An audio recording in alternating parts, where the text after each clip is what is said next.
to One Quick Question with Infomedia, your source for answers to your questions about websites, digital marketing, and more. I'm your host, Carrie Rollwagon. So today we are welcoming Russell Marbett to the podcast. Welcome, Russell. Hello.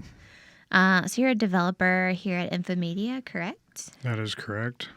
So today I wanted to ask you, how can somebody perform a DIY website audit? So essentially it's just like, a lot of times we have a website, then it's like 2 years later, maybe 3, 5 years, maybe more later. And we're kind of like, is this working the way I want it to? Are my customers liking it? Is Google liking it? Is it performing well? What are some things that people can do? I know when it comes to Infomedia, we will do certain audits and do different checkers and like kind of do like developer-y things. But what are some things people can do on their own to sort of audit their site? Yeah, well, I think the first thing I would do if I was going to audit my own website, I would ask myself the question, what do I want people to do when they come to my website? And, it depends. Are you trying to sell them stuff? Are you trying to capture their email? Are you trying to get them to your brick and mortar? I would ask that question first. And then depending on those answers, I would go from there. And so I more practically after that, I guess, after I asked myself that question, I would then say, well, is my website performing to that? So maybe I would write some things that I would want to do. Like how hard, I want to get people to my brick and mortar, it's like, how hard is it for them to figure out where I'm located at and my hours and how to get in touch with me? And I would actually ask other people I knew, hey, can you do these 5 things? Like how hard was it for you to find out where I'm located? Yeah. Was it annoying for you, or do it on your phone, do it on your website? You know? No, like a little scavenger hunt, basically. Yeah, exactly. And that's kind of on the UX side. Yeah. User experience. Yeah. Yeah. So you want to do that sort of stuff. Mm-hmm. And you can probably just Google and and find a list of things like that. Yeah. That you may want to do. Yeah. And like I said, you may want to ask a couple people, hey, will you do this? Will you run through this list and do these things and give me feedback? Yeah. It's never a bad idea. I think that's good because it's like a lot of times you were involved in putting your website together. So you know where those things are, but it may not be intuitive to somebody else. Yeah. And one of the major mistakes people make when they build a website is they build what they want to put on there, and they don't think enough about like what needs to be on there for who they're trying to speak to. Right. So you want to make sure that's there. Yeah, definitely. You can run it through a broken link checker. That's not a bad idea. You can just Google like broken link checker probably, and there's online services where you can just put your URL in. Yeah, and those are free. Yeah. That's never a bad idea. Because a lot of those broken links, I feel like, will not be on your main pages, and so you're not going to find them. Like they'll be in old blogs and stuff. I think a lot. Yeah. Is it secure? Look up in Chrome, or Firefox or whatever. Look in the little URI box and see if you got the green lock or the lock.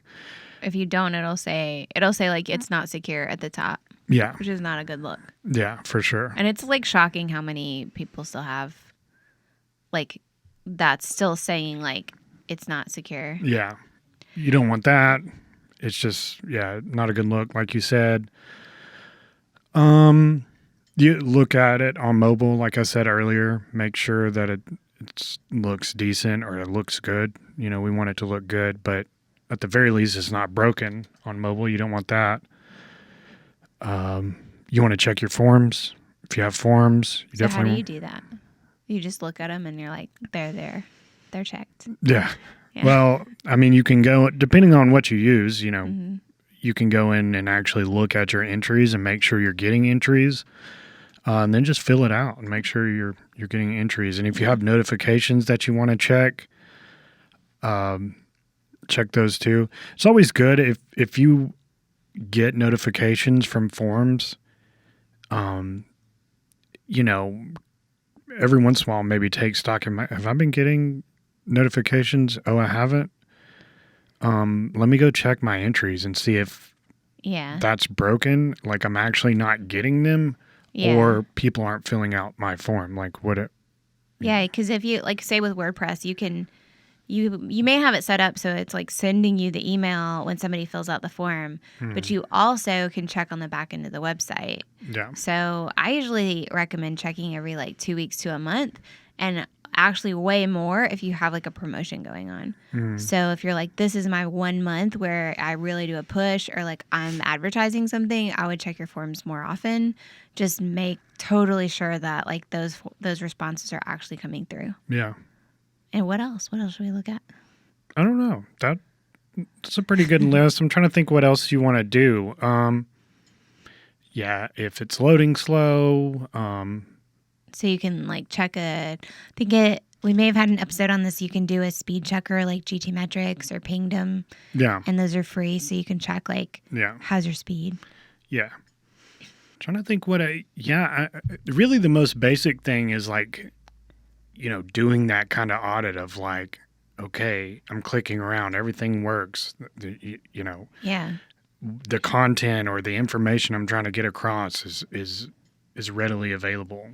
Well, and it's actually kind of shocking. Like, at the very beginning, you said like figure out what you want the site to be doing, and is it doing that? But we actually a lot of times don't even like. We do it in Infomedia, but as like users, a lot of times we don't even ask ourselves that in the first place. And a lot of web development companies won't ask you that. They'll just say like, this is going to look cool. We're always like, I hate to pick on award shows, but a lot of times you'll see an award show and like, it's like, this site does look really cool, but then it's actually super hard to even figure out what it is or like how to get to the place that they like to buy the product or whatever. Right. So a lot of times, like I think it's very important in the audit stage, but it may not have even been addressed in the first place. Yeah, and if it hasn't been addressed, that's a good time to start thinking about it. Run those tests, and then say, actually, no, it's really hard for people to know where I'm at. Yeah, that's a problem. Definitely. And some of that stuff, like eventually you may want a full redesign, but I think a lot of it you can kind of solve with content, with hiding certain things, maybe adding more CTAs or buttons, or maybe taking them away or having them go somewhere else. So it doesn't really mean like a full redesign, even if you're like, this is a mess, Yeah, for sure. And I guess another thing, if you're using WordPress or some kind of CMS, maybe jump in the back end and check, do you have software that you've installed that's, out of date or needs some care? That's something you might want to do as well. So that would we would tell you that though. It's like, this is version whatever. And in WordPress, for example, tells you the current version, right? Yeah. On the back end. Okay. So we usually recommend if it's out of date, you don't just click update, because a lot of times when people update WordPress, then it's like out of sync with their plugins and things like that, correct? Yeah, that can definitely be the case. Some people are like really like want to stay on top of updating, but you want to be careful just updating like a lot. Like here's an example. Like a lot of us developers don't update our MacBook necessarily like right off the bat, because we don't, a lot of times it's buggy. Yeah. And we want to wait for that subsequent fix, bug fix to come in before we update. Yeah. So you want to update because also there's security reasons to update. So you don't want to wait forever, but you don't necessarily also just want to jump on every update immediately. And when you do update, it's a good idea to, take a look around and make sure you didn't break anything, because you absolutely will break stuff sometimes when you update. Yeah. So what happens if you do that? Can you roll it back, or you just are If in you know what you're trouble? doing, you can roll it Yeah. back. If you're an Infomedia client, we We can for sure definitely, roll it yeah. back. Hmm. You're gonna want to be. You're probably gonna want to have some know-how if you want to be able to back it up. Otherwise, some websites you can go and download like the last version and stuff. So you're just like, oh, I broke everything. Like, let me delete the plugin and go download like the last release and upload it that way. That's a possibility, but yeah. But that's still, I mean, that seems a little scary to me. So basically, Yeah, if you're frightened by this sort of thing, I would yeah. take caution. I mean, normally if an update's been out and they update regularly and it's been out for a little while, like, you're probably safe. And you can always look at the change log. This is again like maybe a little Developer-y, I think is the exact term. Yeah, but you could go look at the change log and see exactly what they changed. Okay. Also, those version numbers matter. Like if it's 6.7.0 and you're updating to 6.7.1, that's probably totally safe. But if it's 6.7.0 and you're updating to, 7.8, it's like, okay, there's probably a lot of major changes there. So Yeah. that's when you want to take more care with. Okay. So that's another reason to stay on top of stuff. So you can kind of do it incrementally, even though it's not right away. You're still not waiting like 2 years. Yeah. Yeah, a little bit of balance there. Yeah. Like, you don't have to jump right on every single update, but Yeah. also you don't want to wait forever either. Okay, cool. And I will say, I don't want to be too salesy, but that is something we do at Infomedia. Like, we do takeovers and transitions of sites that we didn't build sometimes. So if you're listening and you're like, I think this is out of my wheelhouse, you can call us and get in touch at Infomedia, and we can take over your site. And then you have access to our support department and developers like Russell. Yep. Yeah.